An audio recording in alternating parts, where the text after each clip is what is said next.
Hello and welcome to the Health Oddity Podcast, episode 267. And we are joined today. I'll touch base with Mr. Peter Lank because Peter has actually been sat in a tattooist's chair today, and he's had 3 hours, I think, in a tattooist's chair tattooing his ribs, which he said was a lot more painful than he expected. How are you feeling, Pete? Are you okay? No, it was actually less painful than I expected, but it was still bloody painful. But you got to go through these things to get where you want to, haven't you? So yeah, it's not finished either. It's not finished. I've got to go back in a month. Okay. And I did send I sent Dan a copy of the last review that we had that we read out on the podcast, where our reviewer specifically mentioned Dan, and I think he said, and I did forward this to you, Dan, the email. I know you read it, and what was the quote he said? He said, James and Peter are regularly joined by knowledgeable guests, including the fountain of knowledge, Dan John, who dispenses wisdom from many years of his background as a discus and strength coach. So it is Dan John today, and it is Dan John's record-breaking 12th visit to the Unique Results podcast. How are you doing? Whoa! It's the Health Oddity podcast, mate. Not the. What did I say? You said Unique Results. Health. Sorry, it's because I'm wearing the hoodie. Look, there's going to be a power struggle going on after this. You give him a little bit, Pete. You give him a little bit of fame. Honestly, Pete, you've given me a little bit of power, and now I'm going to be. You're going to have to get rid of me. Yeah, we'll have to do something about that. We need to have a chat at the end of this. Sorry, the Health Oddity podcast. After 267 episodes, the Health Oddity podcast. Dear me. Dan John has just come back from a big tour of Australia. How are you doing, Dan? It's funny. That jet lag is real, and I was weirdly okay going out. I mean, there was the signs. You get that little bit of, about halfway through a sentence, you kind of forget. You forget like a word or something, and that's fine. But coming back, I was a little. Usually, I'm fine. It was just this time. My body weight, of course, went up a little bit, but I'm back down. Do you want kilos or pounds? What do you guys prefer? Both.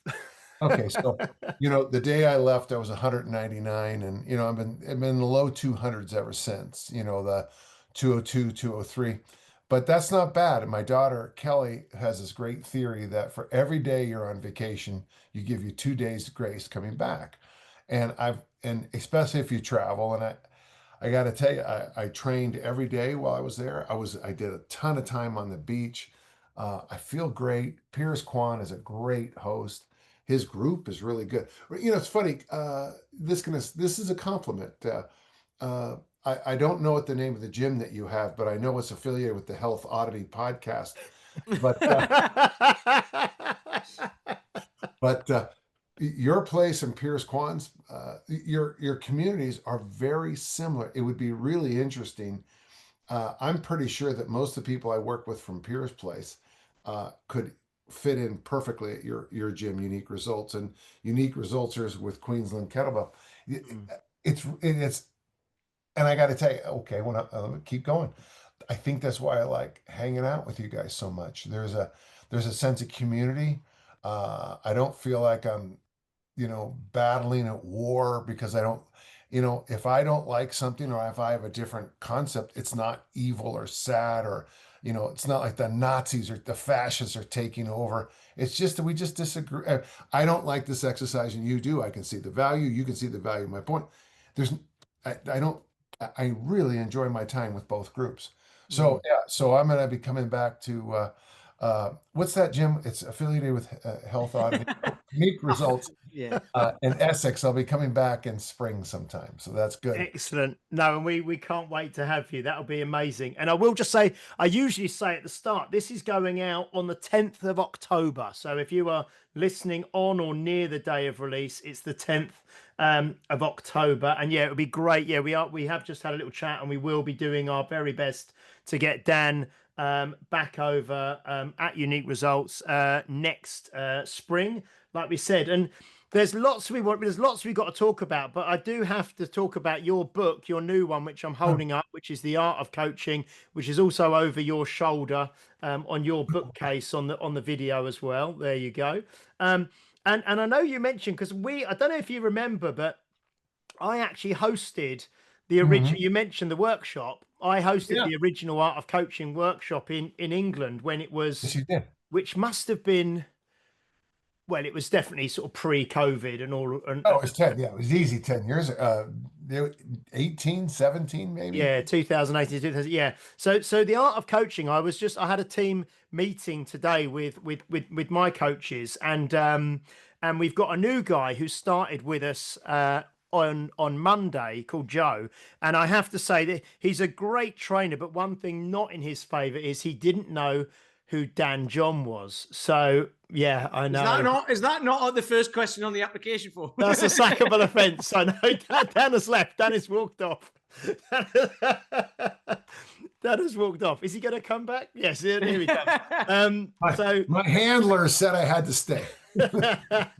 But I did just say beforehand, Steph, my wife, obviously she's just ordered another 3 copies today, because I said that we were going to give the 3 sort of employed trainers each a copy of the book, because like you say, I think that it doesn't go into, programming and sets and reps and all the rest of it. It really is, well, do you want to kind of tell us the kind of synopsis or the explanation behind the book? Because I read it, and it's just got so many truths in there that I think can, whether you run a CrossFit facility, whether you run a kettlebell gym, whether you're into Olympic lifting, whether you're training, regular people, whether you're training athletes, I think it kind of talks about those universal truths, doesn't it, around coaching? But Yeah. yeah.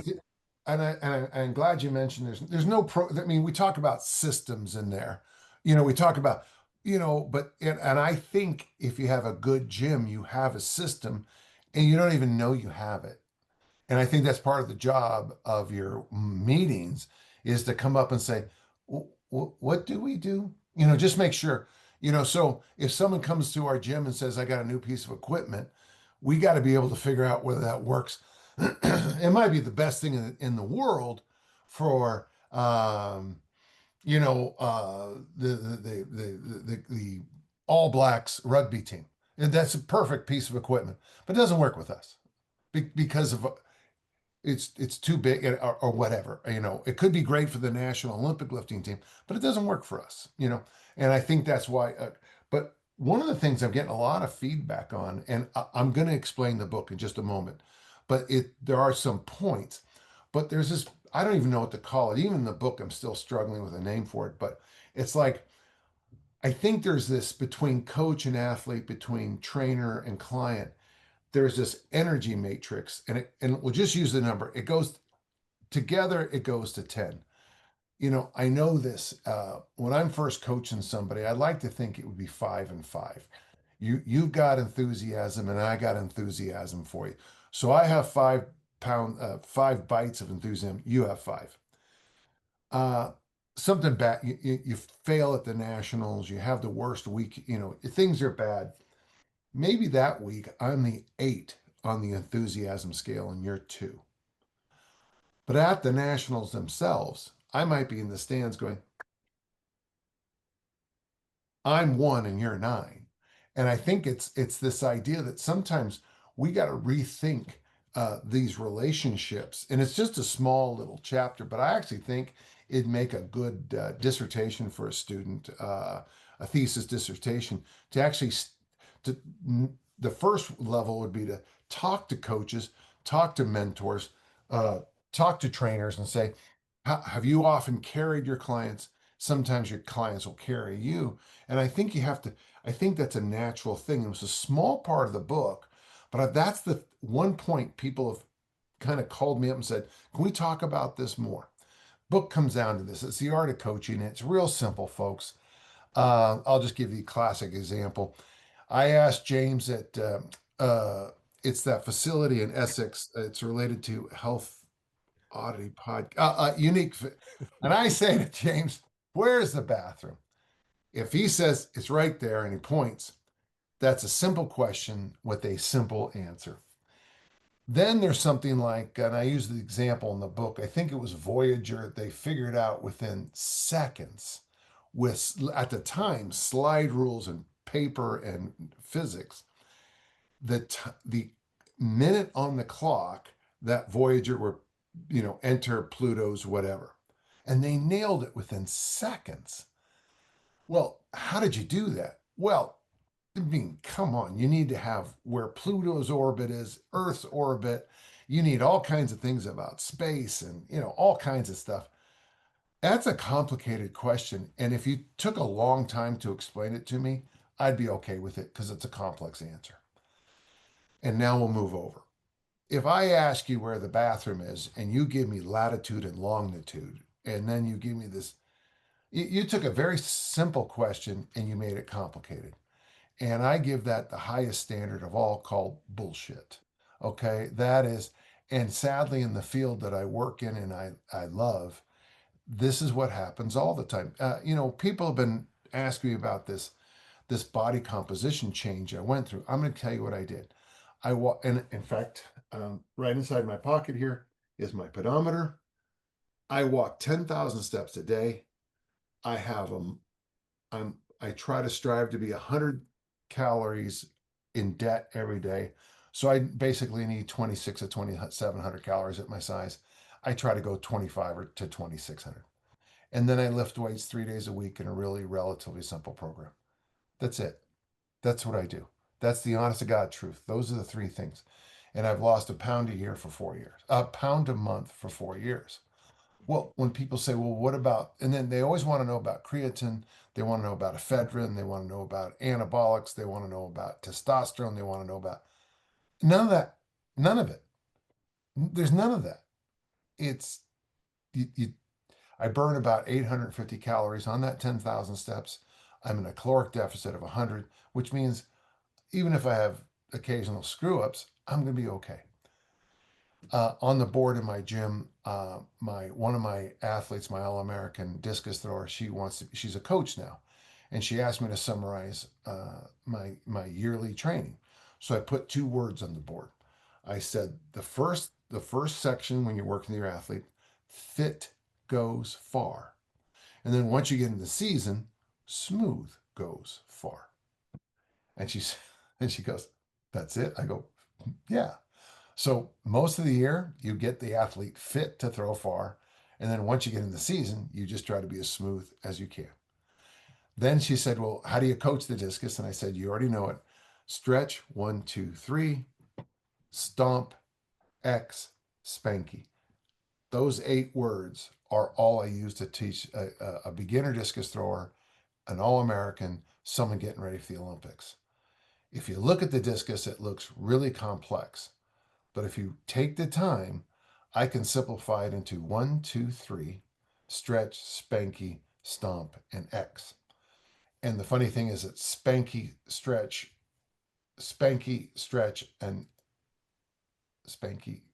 and X are all redundant phrases. They're all the same thing.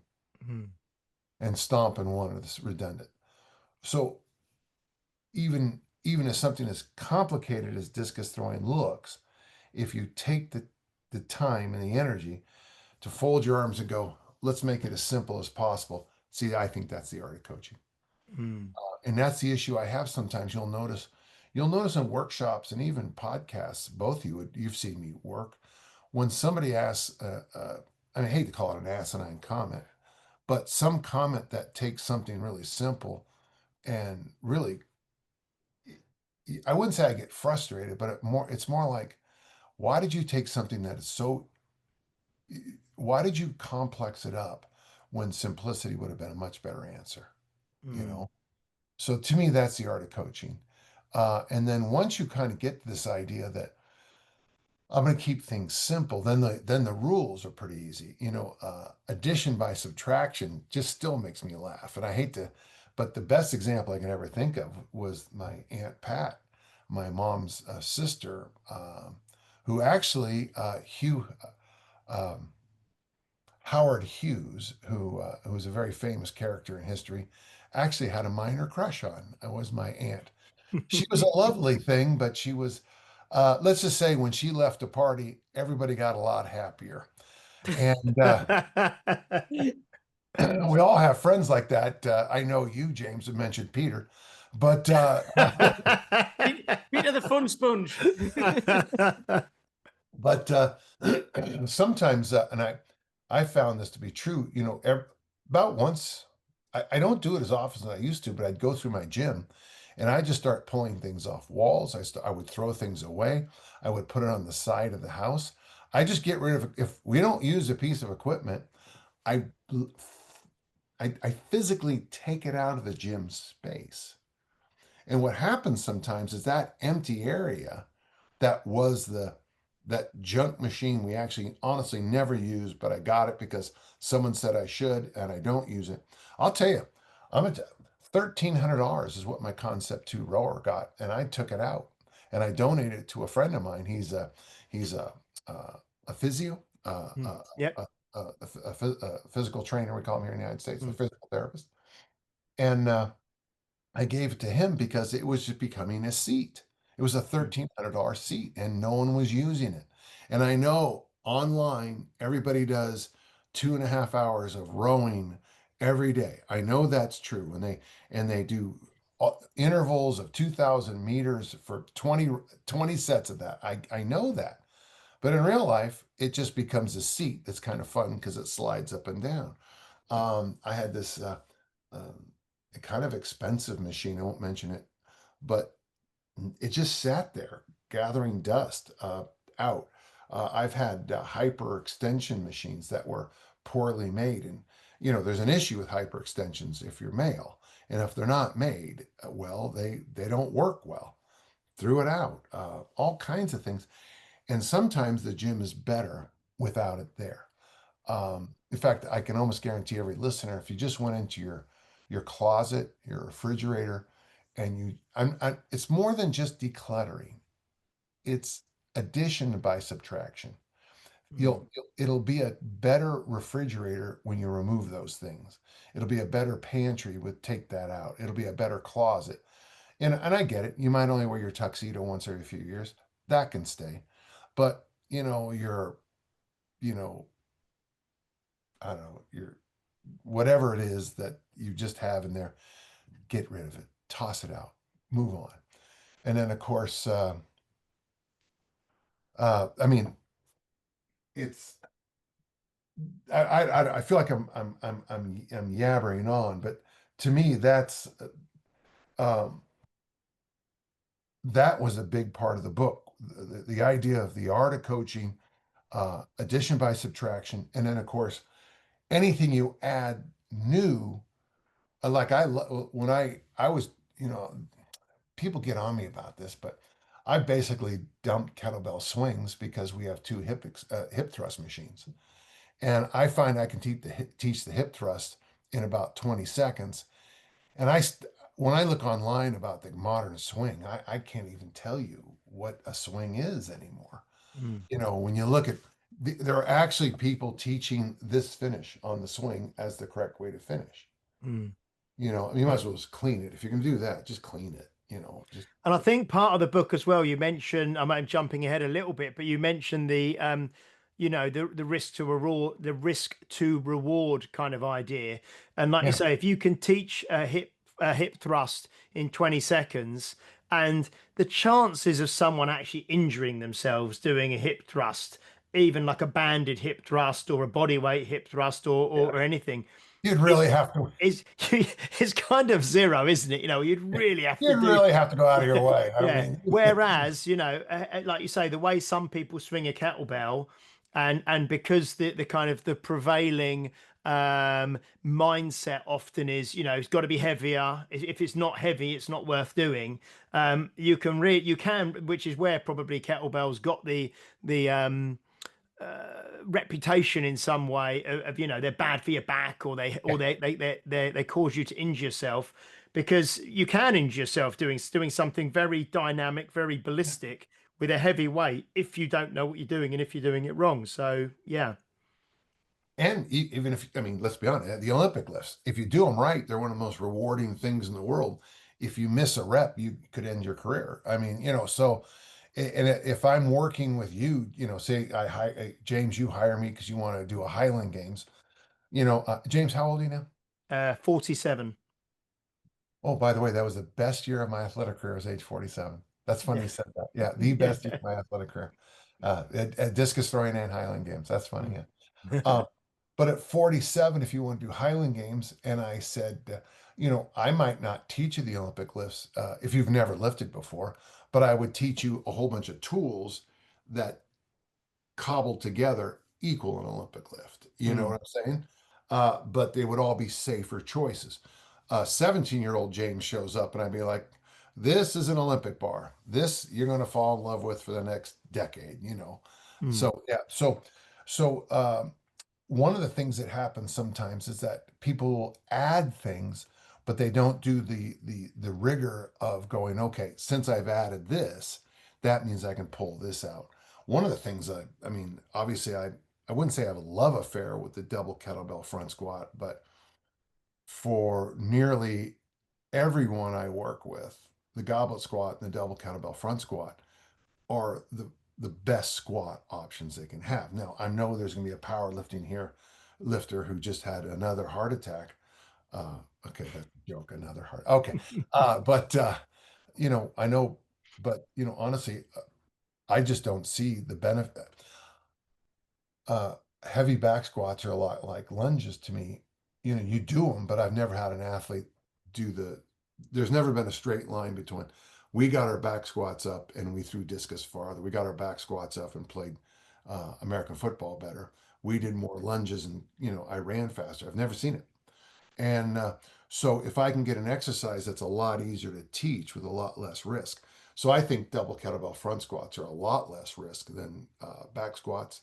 Uh, Also, too, the tension you get here, oh, it just doesn't end. And no issues with the knees or that whole pelvic seat that we're starting to see injuries here in the United States with over lunging. So I give you this program of hip thrusts and double kettlebell front squats, and it's the least sexy looking thing I've ever seen in my life. But there's low risk, high reward. I mean, come on, there's an A program for you. Yeah. There's a guy who comes on our walks called Alan. I don't know how old he is. He reads articles, right? And he sends me, he prints them out and gives them to me. It's great.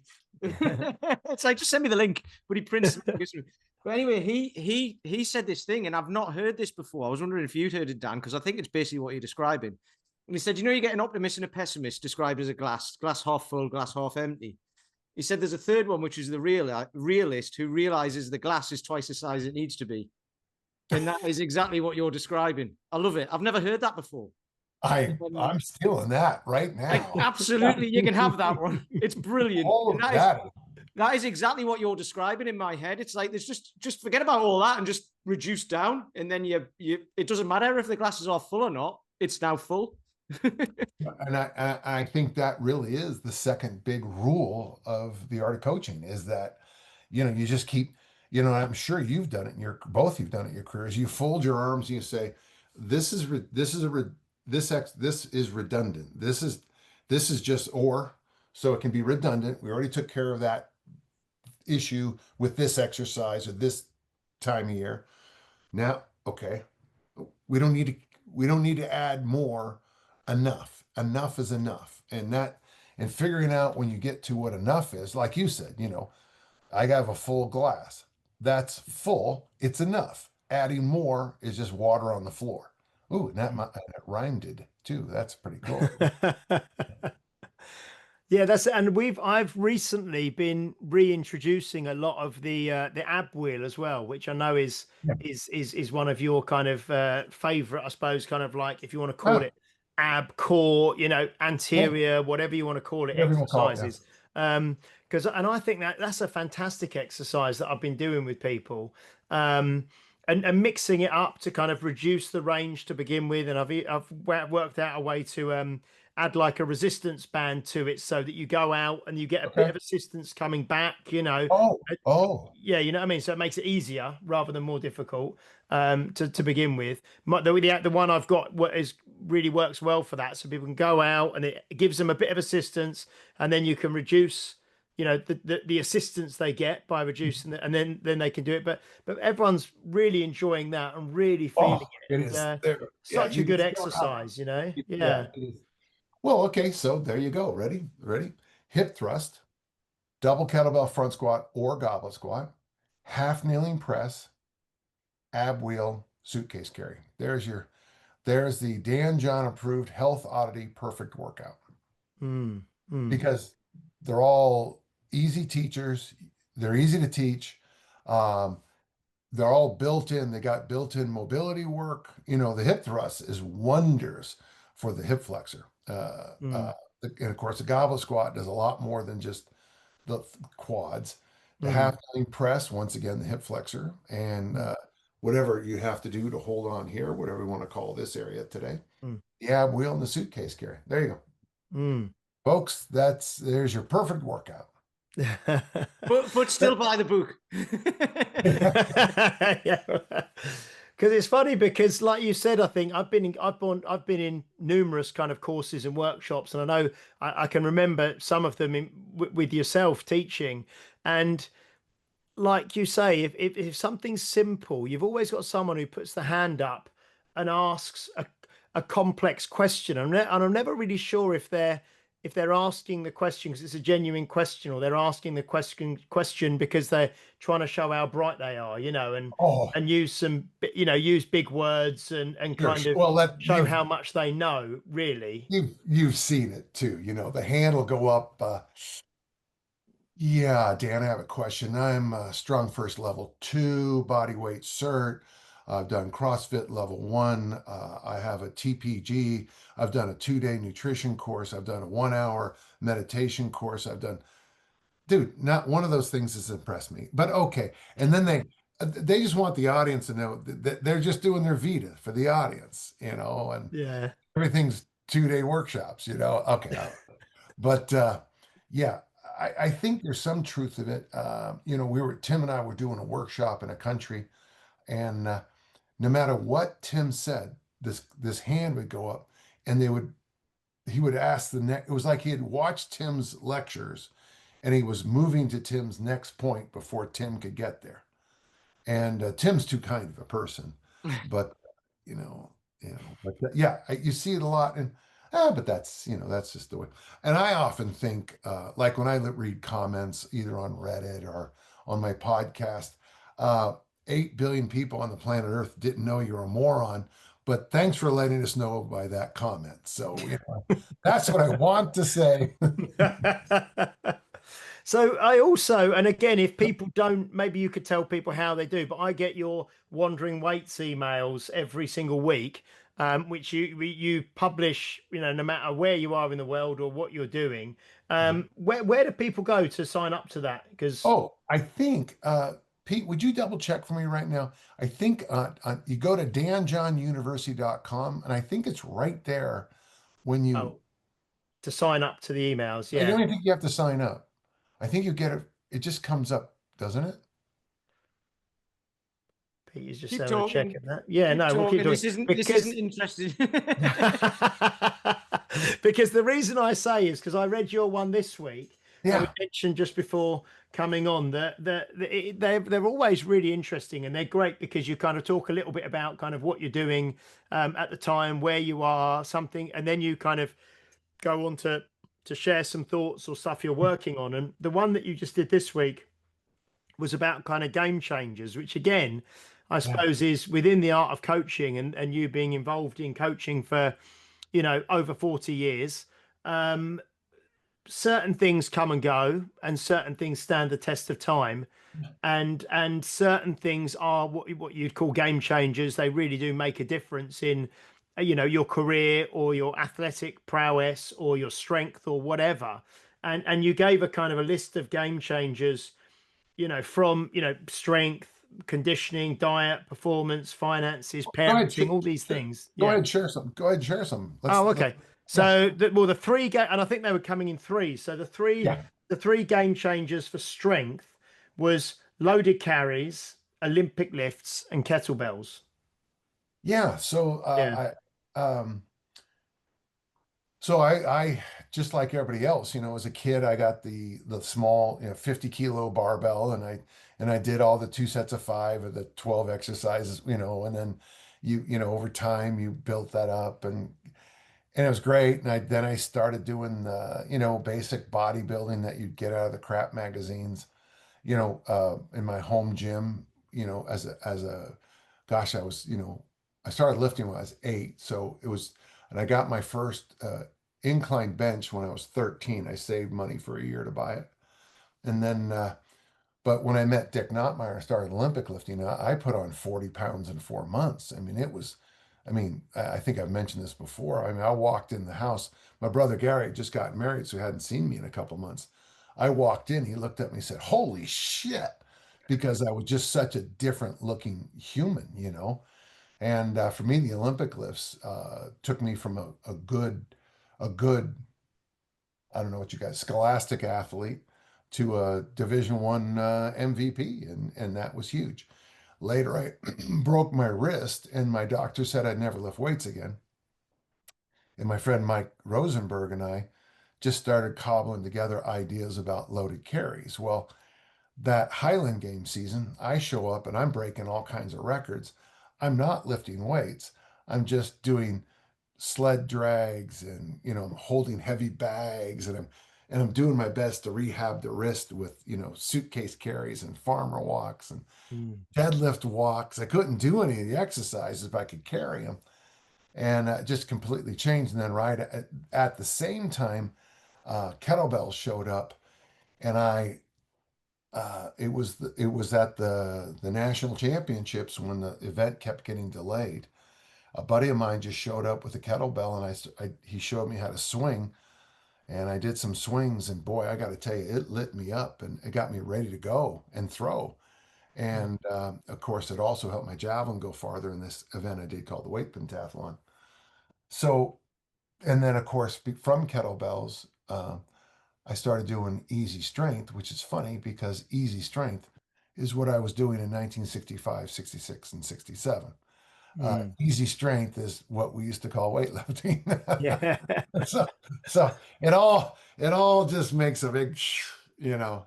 Yeah. I just want to say yes, it is that website, and it says sign up today. The bigger thing on that website is there's a video of you saying "Welcome to Dan John University."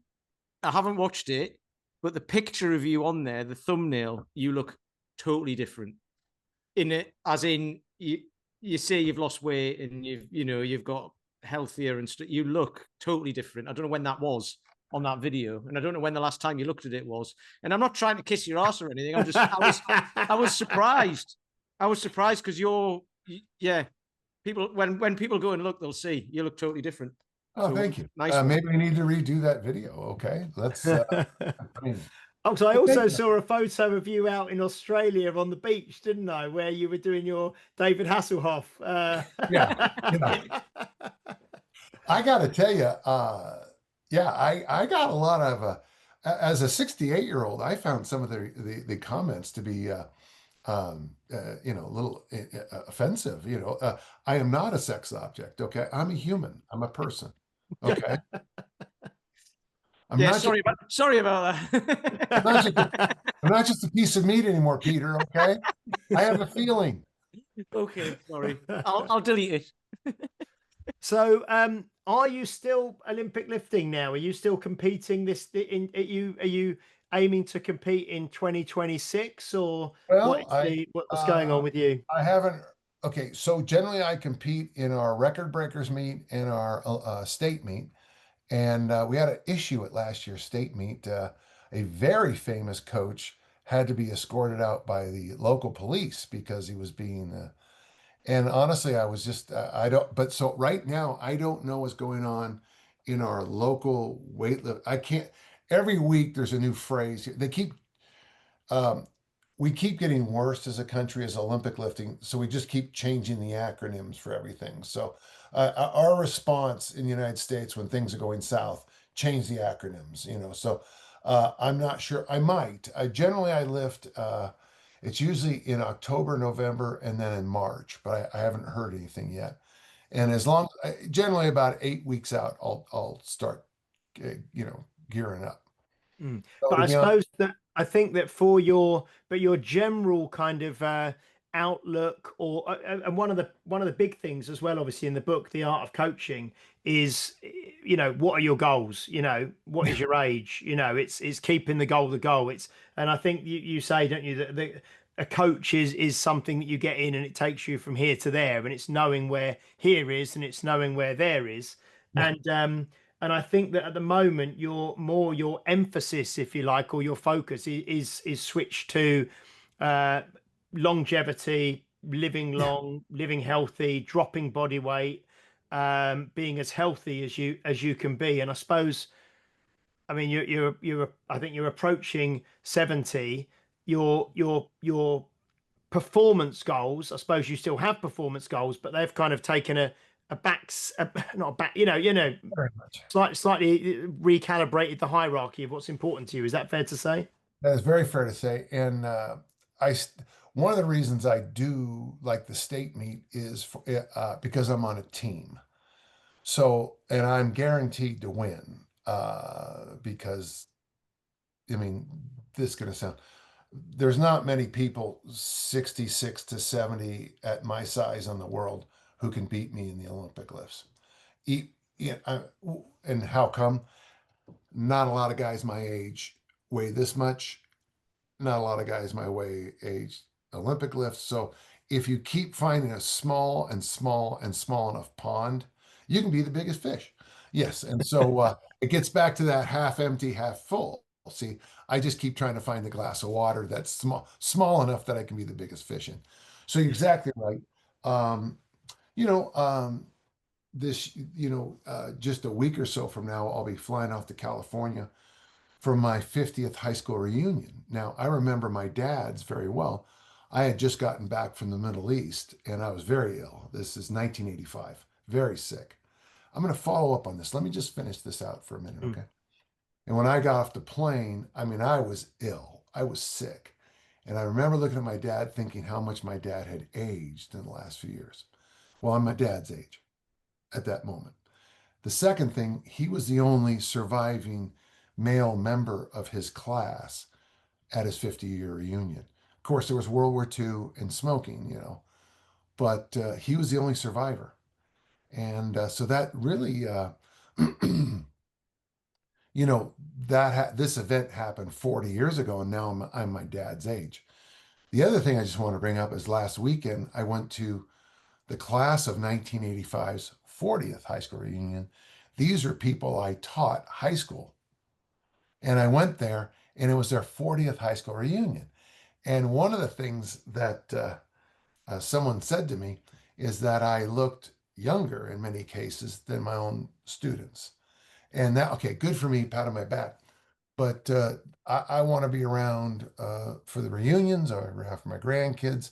Well, this morning I dropped my grandkids off at school. I held Daisy, my grandbaby, and that's so yeah. If Olympic lifting for the team is still important, but so is being around. So when you're, but the nice thing is, I don't think that taking 8 weeks off a year to prep up for Olympic lifting meet is a terrible idea.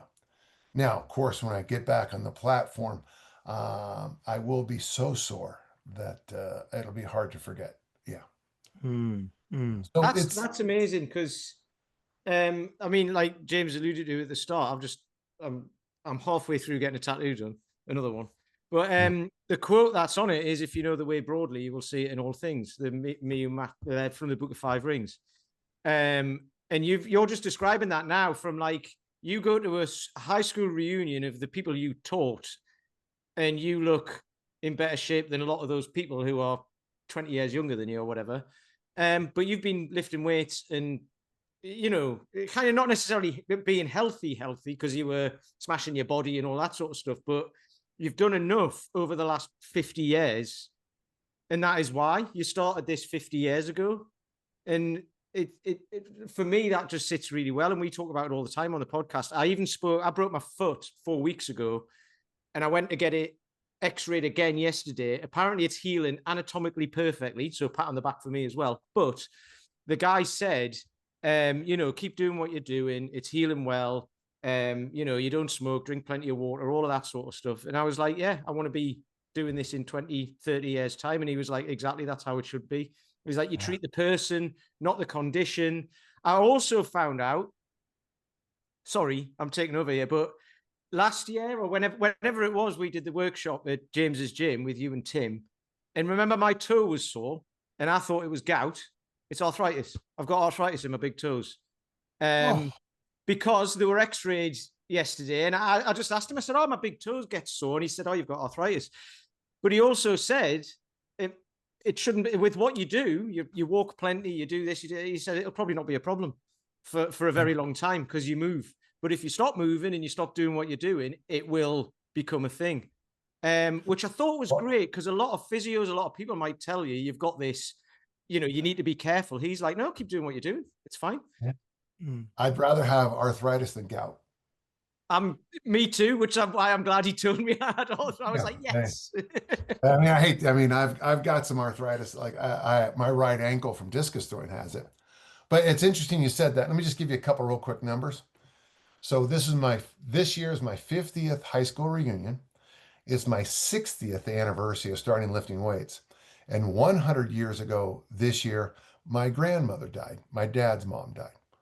100 years ago. So it's just sometimes when people say, you know, that you know, and of course this year I also have, you know, a new granddaughter. So it's just funny how, you know, how things just keep turning. And you're right. And I would suggest all listeners, exercise is the answer for so many of life's issues.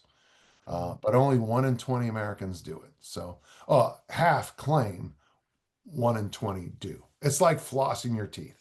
Everyone says they do, but nobody does it. Yeah. I was watching a documentary the other day about you know, Robbie Robinson, the black bodybuilder from he's 70. Well, I think it was a few years ago this was made, but he was 75 in the documentary. And he still trains like, you know, and I think he went to Vietnam. You know, he had to go there. He was drafted and all the rest of it. And I think they called him the Black Prince was his kind of nickname. Yeah, the Black Prince. And it's fantastic because he was 75 in this documentary and he's training this guy in his 50s. And he's talking about and he had something. What did he have? Sickle cell anemia or something from when he was young. Yeah, but he had to eat because of a condition he had. He had to eat really carefully when he was young and when he was growing up.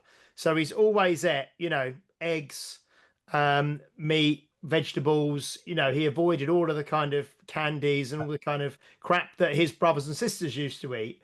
And he was 75 and he looks in incredible shape and he's, you know, and he's still going strong, and just a lifetime of I don't know, back in the day, you know, bodybuilding at, you know, in the 70s with Arnold and all that, you know, they would have been taking you know, steroids and things like that. But it just looks to me that at that age he's a lot smaller than he was, but he's still, you know, lean and training every day. And it's just, I mean, you talk about it as well. I know it was quite interesting. You talk about physical health and fitness and training, and also how that almost mirrors kind of the best practices for like finances and, you know, and compound interest and all this kind of thing, you know, which is so interesting. But that Robbie Robinson was really, really interesting. And like you say, much like yourself, you know, a whole 60 years of lifting, you know. Can I just make it real quick? When I was in junior college, I went down to Muscle Beach and I met him. So I went in and I paid $10. And this is 1976, maybe $10 for the day. So it was expensive. And I was I was at Gold's Gym, and then I went to World's Gym later. And I was doing, they had a great Olympic lifting setup in the corner. So I was doing power cleans. A couple hours later, I'm walking on the beach, and this guy is running towards me. It's Robbie Robinson. He stops and he goes, "You're the guy that was doing power cleans." And I go, "Yes, sir." And he goes, "It's nice to see a young man who knows how to train." And so he turned and he walked with me. We, I'm going to make, to me, it was a 3 hour conversation. It might have been 28 seconds. Okay. But I just remember it like it was, yeah. And he told me two things. He goes, if you don't ever know what to do, he goes, when I don't know what I do bench press, pull up, bench press, pull up for as many supersets as I can.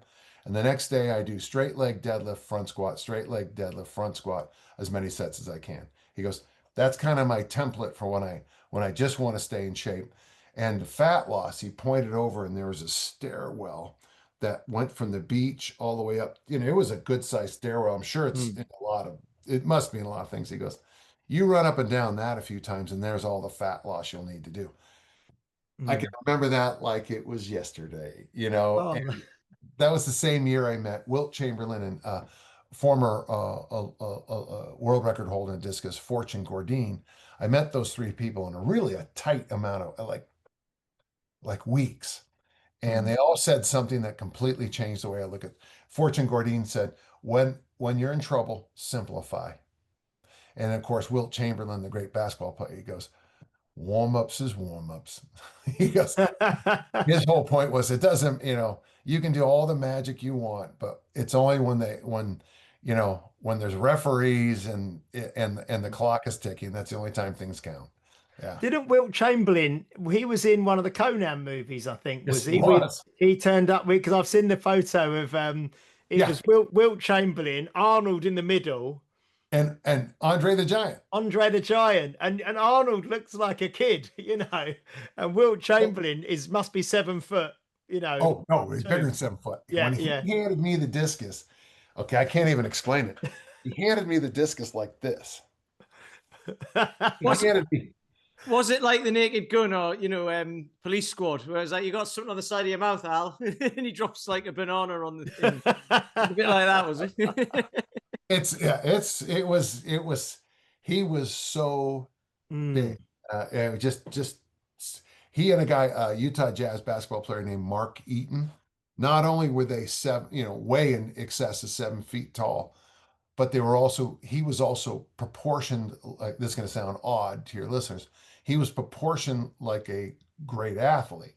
So his shoulders were, I mean, their shoulders were just unbelievable. And Wilt Chamberlain, I've heard this, he was a state shot put champ. He was a great high jumper.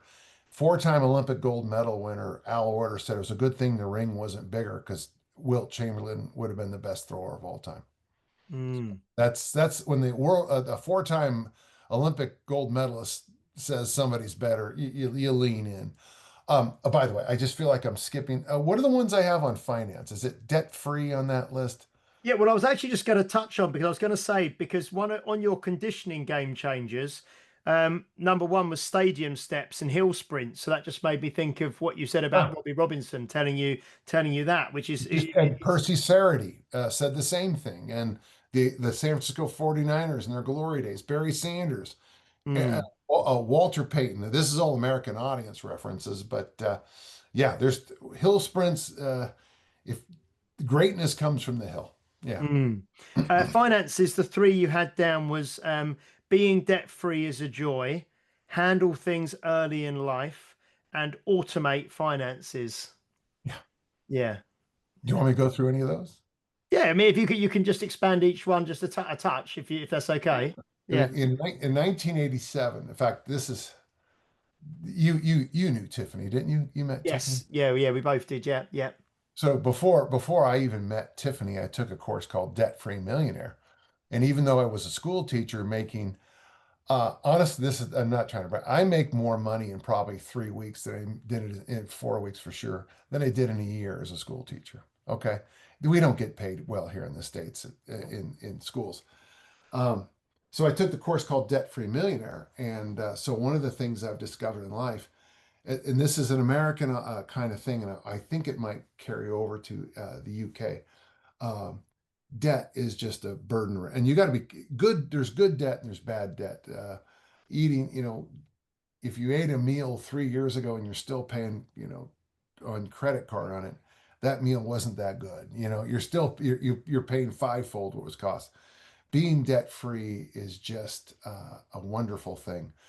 Going to the dentist in your 20s is much better than trying to fix it in your 60s. Mm.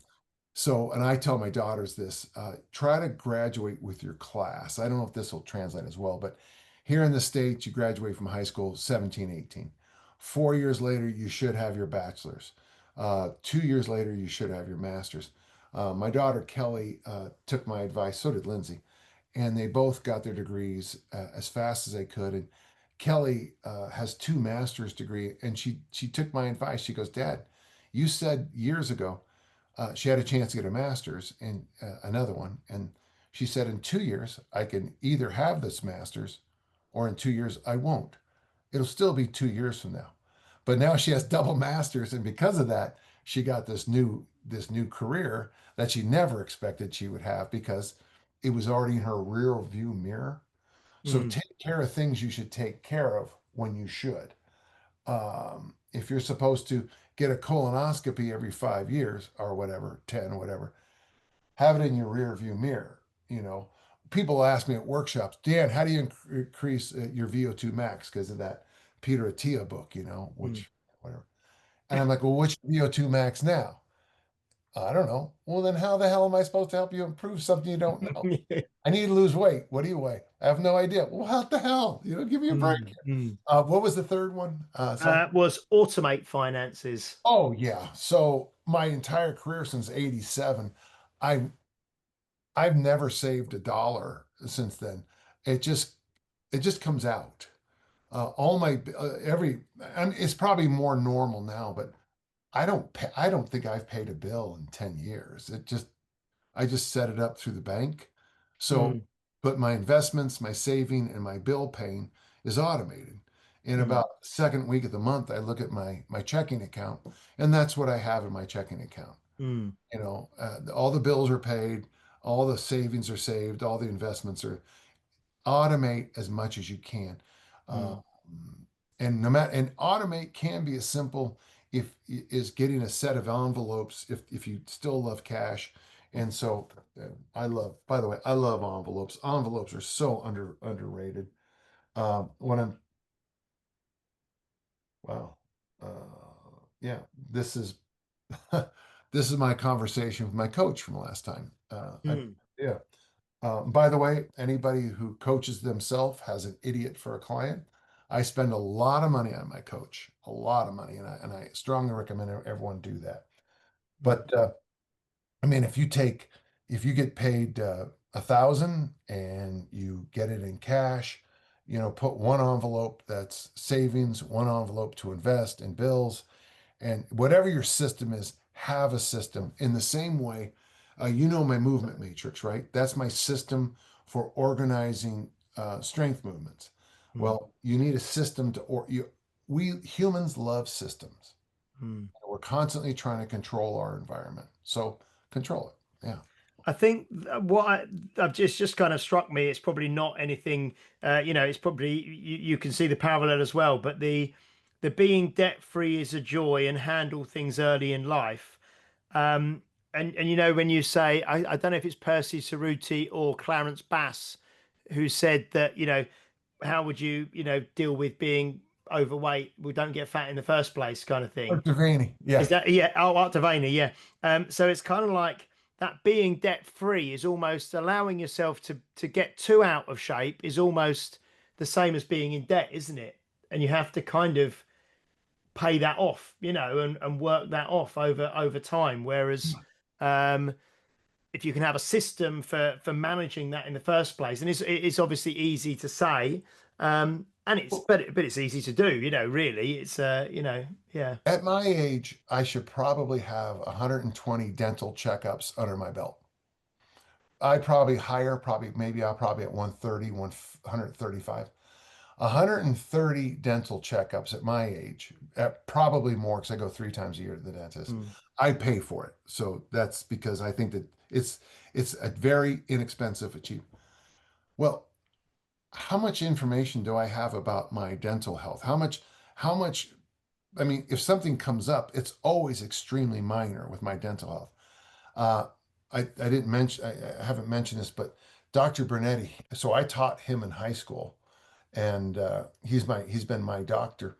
I go to him twice a year. Last time I came to, because I had to redo a blood test. There was nothing wrong. We'd forgotten to get one thing done. He saw me in the parking lot and hugged me, and he thanked me for taking my health so seriously. When your doctor hugs you, folks, that's when you know you're doing the right things, because my blood pressure is low. By the way, my testosterone is low. My hematocrit is low. All my bad blood stuff is low. All my good blood stuff is high. And he just wanted to thank. He just goes, "It's so nice to have someone, who does what you're supposed to do." And I'm not okay. Again, Peter, please, both of us, Absolutely. Yeah. But and if I can give a lesson to anybody, I mean, almost universally in life, early is better. Not long ago, I was at a wedding it seems like a while. It must have been pre-COVID, but remember, I was out at Josh's wedding just north of Manchester. And I said, if you invite me, his real name is David, his stage name is Josh, which I found out when I got there. When I got to the wedding, it was wonderful. And I was one of the first people to RSVP, because early is always better for a bride and groom. Early is always better. And sign up for things early, and buy the ticket early and get the hotel early, and then that way life just is easier, man. Life is easy. The way I've learned that is the human brain likes closed loops. And if you've got something open, it drives you nuts. Whereas if you just go and do the thing, and then you're like, right, I don't have to worry about that anymore. What do I do right before I go to bed every night? I write my to-do list for the next day. I check. It says on my to-do list, drop Danny and Joe off at school, JSP and the what's Unique Results podcast? I can't remember Health Oddity podcast. Yes, it's right. Those are and then it says tonic workout, and then it says 10,000 steps. That's my day. Excellent. And we'll wrap up in a second, because I know you've systemized this, and you are training today like you always do every morning, and that's almost in that automate finances, or you just make it automatic. You've got people coming round to do your tonic in my Thursday. house. So 15 minutes. Yeah. So, but one of the things, there was a random list of game changers, and this we didn't think we'd give you this wisdom on the Health Oddity podcast, but number 3 on the random list is stick with one airline and hotel chain. Loyalty pays. Loyalty pays. Yeah. So I'm a Delta Diamond. Eric and I are heading out to North Carolina for the Pro Reset workshop with Tim, and then to visit my daughter. So I bought her ticket for her, because it cost $32 to fly her first class, because I had a companion ticket, first class companion ticket. So I had to pay $32 for some reason. That's loyalty pays. And I try to stay as much as I can in the same hotel chains. I try. It's hard because I travel internationally so much, but loyalty pays. And I mean, there's a funny scene in Ted Lasso where one of the guys says he's a Manchester United, or what's the other one? Man City. Sorry, Man City fan. It depends on who's doing better. And everybody who's a soccer fan at the table is like, loyalty pays, man. Loyalty pays. Brilliant. Brilliant. Would you say I'm loyal to you guys? 100%. I mean, I know, but I know you've got lots. I read in your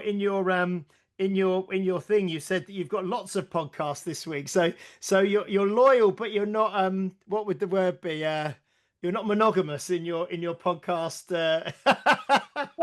Well, I mean, just think Well, of how much. hang on, he is in Utah. You know, and Yeah, that's true. yeah, there you go. Yeah, I can drive you to polygamous homes right now. They're right over there. absolutely. Well, over Yeah. there. But yeah, I mean, the feedback I get about your podcast all the time is that you guys need more Dan John. That's what I constantly hear.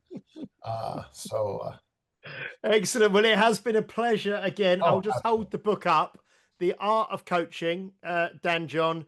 If you go on to, well, I Amazon. just bought it through like you say, the famous South American River company. Can I tell you one other thing? Yeah.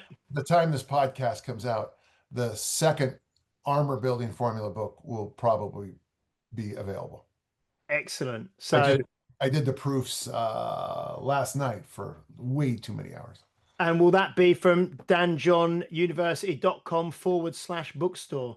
Yeah, and that's the only place. Yeah. Yeah. And I know people complain about it, but folks, I just got to quit getting ripped off by certain companies that are named after rivers and But like I always say, I buy them and print them and get them bound. And I agree. the Omnibook is the Easy Strength Omnibook, the armor building formula. And like you say, if there's an update to the armor building formula coming out, then that will be fantastic as well.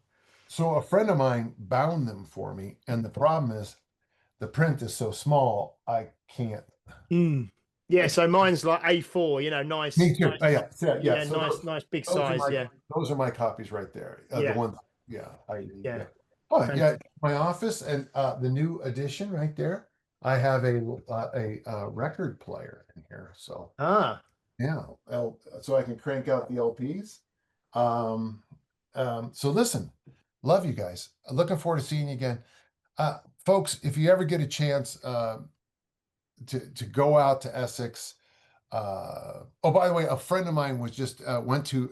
You guys say Maiden or Madden? Oh, Malden it was, wasn't it? Malden. You were going to message me because Erica messaged me, and you were going to message me to see if I could meet them or something. Yeah, he it was his father's funeral, so I'm sure. Okay. Next time I go back, I'll reread the Battle of Malden. So I'll be more of an even. I just reread Beowulf. Oh, and I just retyped up my 1981 first publication, Conservation of Detail, A New Look at the Beowulf Poet by Daniel John, and that should be available on DJU.